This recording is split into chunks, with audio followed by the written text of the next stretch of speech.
eu queria saber uma coisa. Como o medo lhe parece? Qual é a sua experiência pessoal com o medo? Você já deve ter reparado, e talvez você seja uma dessas pessoas, que as pessoas em geral dizem que o medo é ruim, que o medo não é bom companheiro. Olha, eu tendo a discordar disso. E quero contar uma experiência pessoal para falar sobre como eu fui vítima de uma situação ruim, porque eu não tive medo.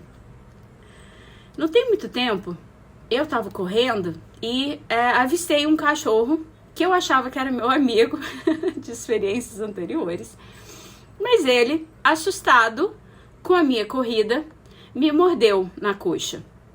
Se eu tivesse medo dele, ele não teria me mordido, porque eu teria parado e considerado que aquela era uma situação perigosa.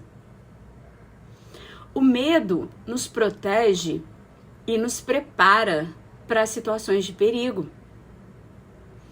Há toda uma dinâmica que acontece no nosso cérebro e no nosso corpo a partir da provocação, da emoção, né?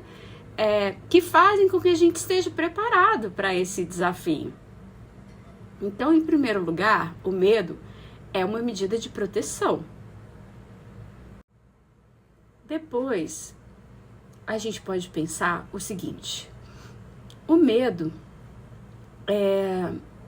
é um bom dado de realidade sobre os riscos que a gente pode estar correndo.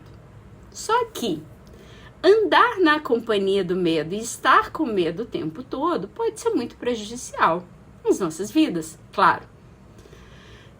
Então, é importante que a gente tome consciência de quando é que o medo nos protege e quando é que o medo pode ser um empecilho para a gente viver determinadas experiências. Por exemplo, o amor, o carinho, o afeto. Tem pessoas que têm tanto medo dos outros e de se aproximar e de se ferir, que elas preferem não se aproximar.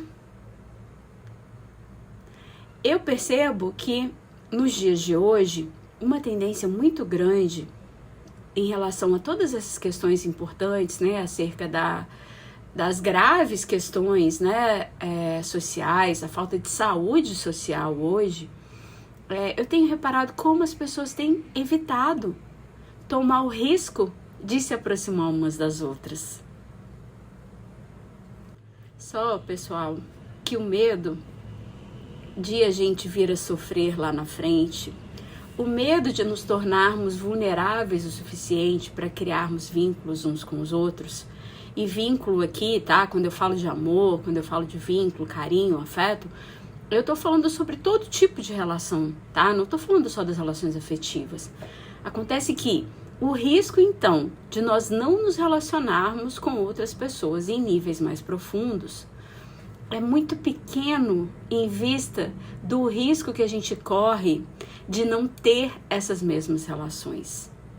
Vidas sem relacionamentos profundos, sem relacionamentos importantes com os outros, são muito vazias de significado. Então, eu quero te provocar a refletir.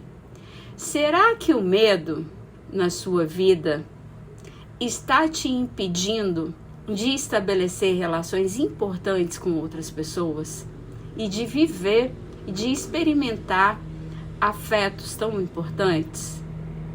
Pensa com muito carinho sobre isso. Cuida da sua saúde social, emocional e psicológica. E peça ajuda se você entender que precisa. Mas não viva de forma isolada. Por fim, vida isolada? Como assim, Sinara?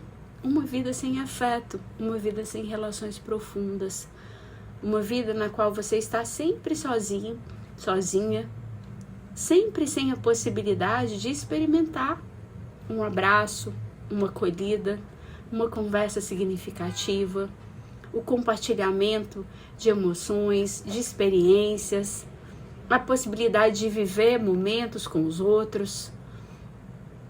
Permita-se isso. Não se esconda das relações. Não fuja dos relacionamentos profundos por medo. Esse é um medo que não faz bem. É um medo que nos impede, como eu já disse, de viver situações e uma vida mais significativa e mais prazerosa. Já foi comprovado cientificamente de que a falta de vínculos sociais se equivale ao uso de coisas como tabaco e outras drogas mais nocivas. Se cuide.